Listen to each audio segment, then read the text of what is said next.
Hey, 10-minute daily reality check. David Wygant, davidwygant.com. John Keegan, awakenlifestyle.com. John. Yo. You lost your mom, too. Yeah, about a year ago. Have you had moments this year and last year after your mom passed of just having that mom moment that the only person you could have really talked to was mom? Many. For me, I talk to my mom almost every day, unless we just got into like a little silent period from time to time. But in general, I talked to her every day. She was very close. She was not a judgmental person. I told her everything, and I mean everything that I did, she would know. So that's how close we were, and I didn't sugarcoat it either. I used to like to tell her in graphic detail, and so she would hysterically laugh, and then tell me she can't believe I act this way and all that kind of stuff. So I always loved that. And one of the things is when you lose your mom, no matter what, hopefully we had a good relationship with her mom, or mine was definitely contentious at times with my mom. I felt like she gave me the worst advice on women that anyone could give. And I don't know if it was the worst. It was always the advice I didn't want to hear. It was probably the best advice, but I didn't want to hear it, and she didn't feel like going into detail. She didn't feel like going to my OCD loops about it. But when your mom is a library of you. Every moment, your first crush, she knows. That's a great term, library of you. Yeah. Your first crush, when you were things you don't even remember, she remembers. She knows every girl you ever liked, every boy the girl had a crush on. She knows. My mom knew everything about me. She knew all my friends that have come and gone, friends that have died, for every story, every heartbreak, every love, every moment of a success and achievement, and she knew it all. This giant library of me, even before I was born, while I was in her womb, all the kicks and this. She knew every beat of my heart, and that's And then when your mom dies, that's like. Who are you anymore? There's no library of you like that anymore. Yeah, you got your girlfriend now 3 years, your friend of 10, but not the one who knew your whole life, And then that's gone, and then, it's just obviously a sign of our own mortality, but it's even more than that. It's just this sort of, what does it all mean if there's no one to say it means anything? I lost mom 2.5 years ago. Never thought about a library of me. It's interesting now because modern kids nowadays have the library on their phones. Right. Love videos and everything else. So mom could be long gone, and you still have videos of everything, which I think is kind of cool in a way. It's amazing. You'd be able to watch your mom. Yeah. It'd be cool to be able to watch my mom. You'd be able to watch your mom when she was a teenager, 10 years before you were born, or 20 years, I mean, amazing. My daughter's going to be able to watch everything I've ever done. Yeah. And there's a lot of stuff, podcasting, books, videos, there's so much stuff. And it's interesting because my mom, like I said, 2.5 years ago, she passed away, and we really didn't have a great relationship towards the end at all. My mom and I had this kind of dysfunctional relationship towards the end. She's always asking for money. I made her a promise one time when I was 24 years old. I think I was high. We were walking back from a bar. My mom was drunk, and she looked at me and she says, when I get older, will you take care of me? And I said, yeah, Mom, I'll buy you a house. I'll buy you a condo. It was no different than some 24-year-olds speaking when they were stoned at 4 a.m, walking the streets of New York City, having that older son, mother moment, yeah, like dreaming together. But my mother held me to it and never, ever, ever let go of that. Every time I saw her, she says, how come you're not buying me a condo? Where's my condo? And it kind of got sick and kind of got annoying as I became more successful. My mother became more wanting. I always felt like she was give me, get me. And our relationship really fizzled towards the end. And it kind of sucked, because I missed time with her.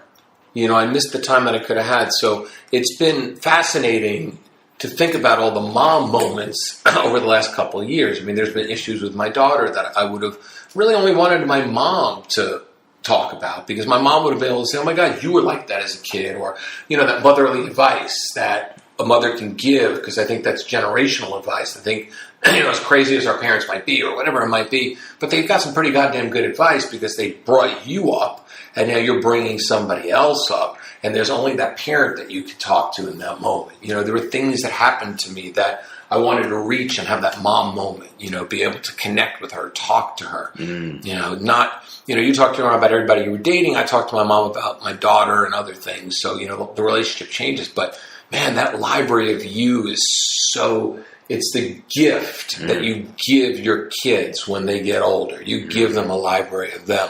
Fucking beautiful statement today. Really, like one of my favorite statements ever. Yeah, good. Well, I just think that we just have to,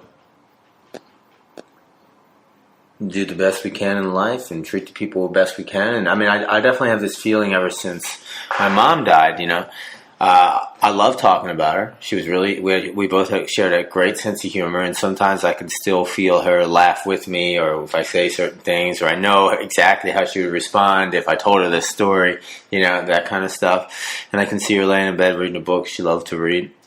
But it's also like, when I saw my mom die, a parent die, it's like, okay, that there is an end to life. All the things you remember when you were a kid, maybe at the beach or wherever, your mom riding you to school, giving you a pep talk, giving you a scream out, whatever it was, and all that stuff that seemed like it would never end. And, there your teenage years, and the next decade went by, and it all seemed like it was never going to end. And then maybe this thing, death, is a trick, even though maybe you saw some other people die. But when you lose your mom, it's like, boy, you really know that life ends.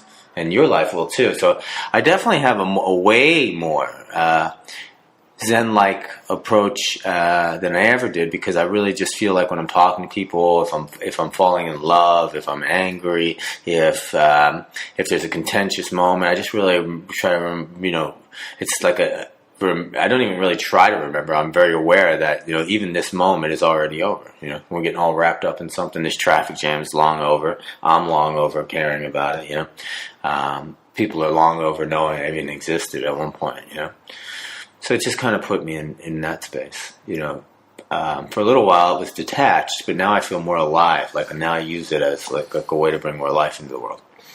Do you still feel her?